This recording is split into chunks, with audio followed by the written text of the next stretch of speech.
அரைக்கீரையை தினமுமே உணவுல சேர்த்துக்கோங்க. அரைக்கீரையில் இரும்பு சத்து இருக்கிறதுனால ஹீமோகுளோபினை அதிகரிக்க செய்து இரத்த சோகை ஏற்படுவதை தடுக்கிறது. இதில் நோய் எதிர்ப்பு சக்தி தருகிற விட்டமின் சி இருக்கிறதுனால நோய்கள் வராமல் பாதுகாக்குது. எலும்பு மண்டலத்தை பலப்படுத்துறதுல முதல்ல இந்த அரைக்கீரைக்கு நிறைய பங்குகள் இருக்கு. இந்த அரைக்கீரையை சாப்பிடுவதன் மூலம் கண் சம்பந்தப்பட்ட நோய்கள் குணமாகிறது, பார்வை கோளாறுகளும் சரியாகிறது. அரைக்கீரையை சாப்பிடுவதன் மூலம் புற்றுநோய் ஏற்படாமல் தடுக்கிறது. இந்த கீரையை சாப்பிடுவதன் மூலம் சளி, இருமல் எல்லாமே நமக்கு சரியாகிறது.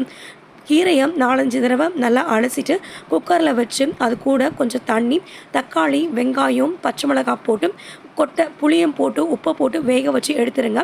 தண்ணியை இருத்துட்டு கல் சட்டியில் போட்டு கீரையை நல்லா கடைஞ்ச பிறகு ஒரு கடாய் வச்சு எண்ணெய் ஊற்றி கடுகு, உளுத்தம்பருப்பு, சீரகம், காஞ்ச மிளகாய், அது கூட 2 பூண்டு, வெங்காயத்தை போட்டு வறுத்து இதில் கொட்டிடுங்க.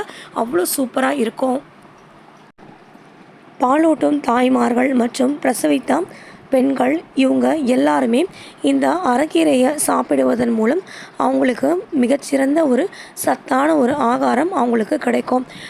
அதனால் குழந்தை பெற்று எடுத்தவர்களும் பாலூட்டும் தாய்மார்களும் கர்ப்பிணி பெண்களும் அவசியம் இந்த கீரையை தொடர்ந்து சாப்பிடுங்க. நிச்சயமாக உங்களுக்கு நல்ல உடல்நல ஆரோக்கியம் கிடைக்கும்.